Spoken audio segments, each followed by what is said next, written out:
दोस्तों, दुनिया की हर चीज़ ठोकर लगने से टूट जाती है। एक कामयाबी ही है जो ठोकर लगने के बाद आती है। Hello everyone, English by Chhavi sir channel पर आप सभी व्यूवर्स का स्वागत है।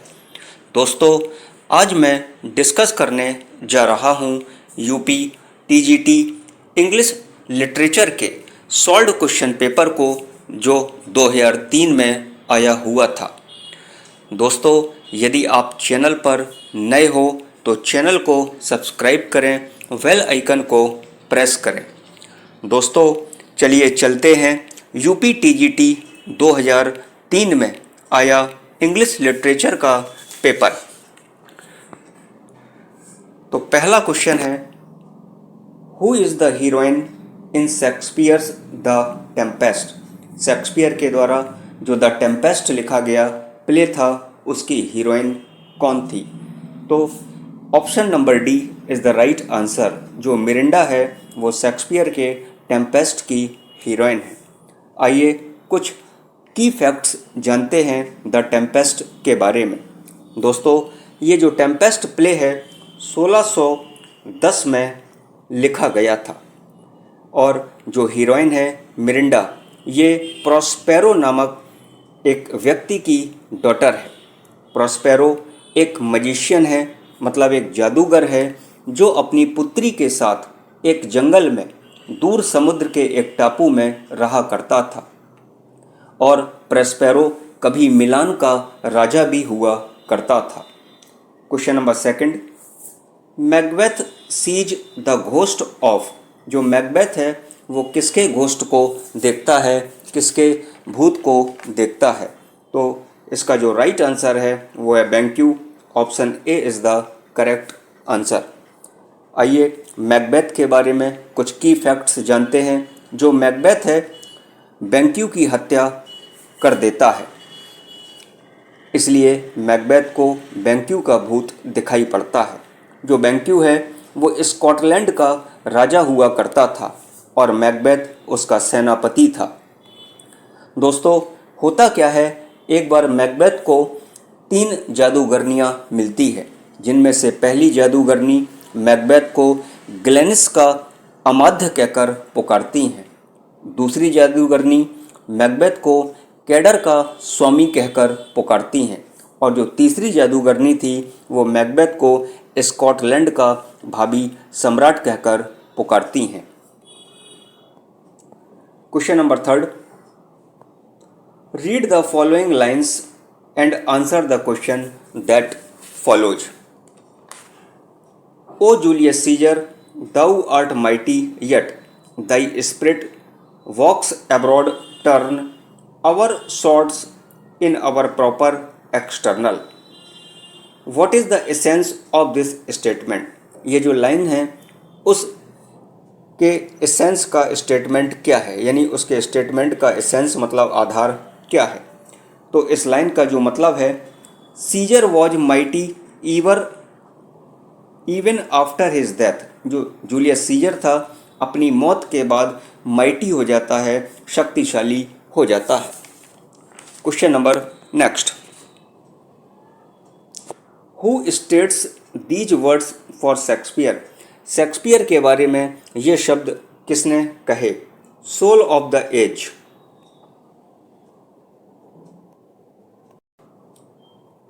The applause, the delight, the wonder of our stage. ये जो लाइन्स हैं वो बेन जॉनसन के द्वारा कही गई हैं। दोस्तों, ये जो बेन जॉनसन थे शेक्सपियर के कंटेम्परेरी राइटर माने जाते थे। Question number 5, cowards die many times before their death. जो कायर होते हैं वो अपनी मौत के पहले ही कई बार मर जाते हैं। The valiant never taste of death at once. लेकिन जो बहादुर होते हैं वो मौत का स्वाद जिंदगी में केवल एक बार चखते हैं। These lines have been taken from. ये जो लाइन्स हैं वो कहाँ से ली गई हैं? तो दोस्तों, ये जो लाइन है वो जूलियस सीजर से ली गई हैं। Option number B is the right answer. और इन लाइनों को जूलियस सीजर के द्वारा ही कहा गया है। Question number 6, Shakespeare was born in, Shakespeare का जन्म कब हुआ था? तो 1564 में शेक्सपियर का जन्म हुआ था। दोस्तों 23 अप्रैल 1564 को स्ट्रेटफोर्ड एवॉन नामक जगह पर विलियम शेक्सपियर का जन्म हुआ था। Question number 7, the writer of Coriolanus is, Coriolanus के राइटर किसको माना जाता है? तो कैरियोलेनस के जो राइटर हैं वो विलियम शेक्सपियर हैं। Question number 8, the fault dear Brutus is not our stars but in our self that we are underlings. Cassius made this remark before Brutus because, Cassius ने ये रिमार्क दिया Brutus के पहले। तो question number 8 का जो right answer है वो है option C, he was jealous of growing power of Caesar, क्योंकि वह सीजर की ग्रोइंग पावर यानी बढ़ती हुई शक्ति से जलता था। And wanted to incite Brutus, और ब्रूटस को इंसाइट किया करता था यानी उकसाया करता था अगेंस्ट सीजर, सीजर के खिलाफ। Question number 9, recollect Romeo and Juliet and state the meaning of my life is my foe depth, मेरा जो जीवन है मेरा शत्रु है, डेप्थ मेरा कर्जदार है। तो क्वेश्चन नंबर 9 का जो करेक्ट आंसर है वो है option number C, that he loved Juliet, क्योंकि वह जूलियट से प्यार किया करता था। Who was the daughter of enemy और हिज फैमिली, क्योंकि जो जूलियट थी वह ऐसे परिवार से थी कि उस परिवार से रोमियो की शत्रुता थी। Question number 10, one of the best plays, the Tempest is the last of Shakespeare's plays, he was inspired to write it by which incident. ये जो टेम्पेस्ट है is the last play of Shakespeare's play, यानी William Shakespeare के आखिरी play में से एक play है।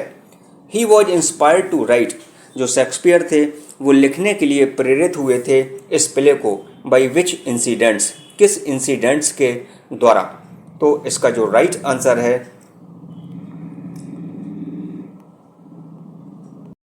Option C, return of the sailors of a ship that he had disappeared.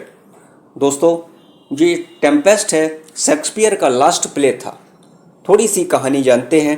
1609 में बरमूडा के आइसलैंड की एक घटना है जिसमें शिप तूफान की वजह से नष्ट हो गया था। उस पर जितने सेलर्स सवार थे उनको डेड मान लिया गया था, मरा हुआ मान लिया गया था। लेकिन कुछ समय के बाद वे सभी वापस आ जाते हैं और बरमूडा का अननोन एक द्वीप था, उस द्वीप को आइल ऑफ डेविल्स के नाम से जाना जाने लगता है। Question number 11, what is the year of death of Shakespeare, Shakespeare की डेथ का ईयर क्या है? तो जो विलियम शेक्सपियर की डेथ हुई थी वो 1616 में हुई थी। Question number 12, Shakespeare's merchant of Venice was produced in, William Shakespeare का जो मर्चेंट ऑफ वेनिस है वो कब प्रोड्यूस्ड हुआ? तो क्वेश्चन नंबर 12 का जो राइट आंसर है 1596, option D is the right answer. Question number 13, paradise lost consist of dash books, जो पैराडाइज लॉस्ट है उसमें कितनी बुक्स हैं? तो पैराडाइज लॉस्ट में जो बुक्स हैं वो 12 बुक्स हैं, यानी option B is the correct answer. दोस्तों कुछ की फैक्ट्स जानते हैं। पैराडाइज लॉस्ट 1665 में कंप्लीट हुआ और 1667 यानी 1667 में इसका फर्स्ट एडिशन पब्लिश हुआ था और 10 बुक्स के साथ। लेकिन 1674 में 2 बुक्स और इंक्लूड की गई, बुक नंबर 7 और बुक नंबर 9। तो 1674 में पैराडाइज लॉस्ट 12 बुक्स के साथ सेकंड एडिशन में पब्लिश्ड हुआ था। Question number 14, which of the following was an epic? इनमें से कौन एक एपिक है? तो क्वेश्चन नंबर 14 का जो करेक्ट आंसर है वो पैराडाइज लॉस्ट है।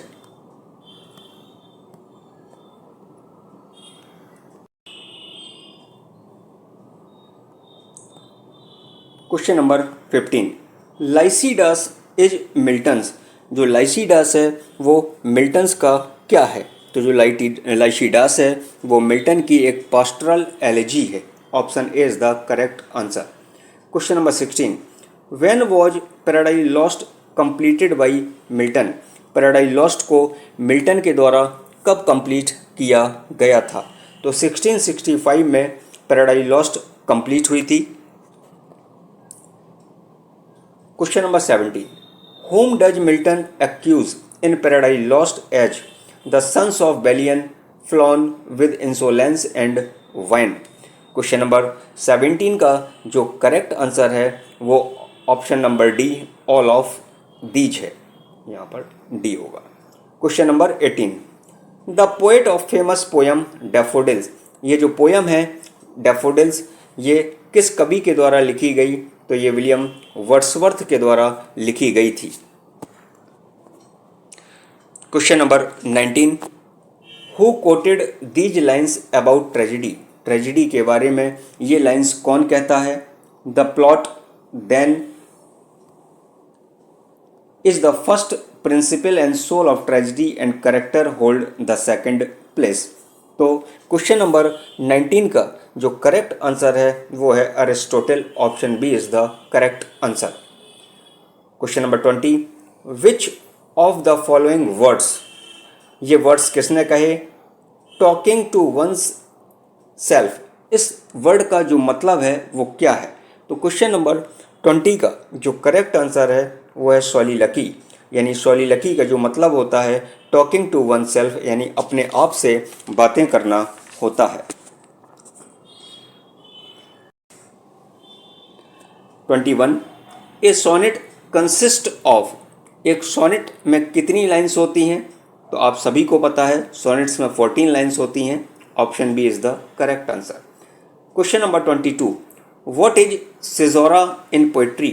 पोइट्री में सिजोरा का क्या मतलब होता है? तो पोइट्री में जो सिजोरा का मतलब होता है a pause indicated by comma, caesura का मतलब होता है। तो दोस्तों ये था पार्ट 1 2003 में आए हुए पेपर का। आपको कैसा लगा कमेंट करके ज़रूर बताइए, और यदि आपने अभी तक चैनल को सब्सक्राइब न किया हो तो चैनल को सब्सक्राइब करिए, बेल आइकन को प्रेस करिए। वीडियो अच्छा लगा हो तो वीडियो को लाइक करिए और अपने दोस्तों के साथ शेयर करना बिल्कुल भी मत भूलिए। Thank you for watching.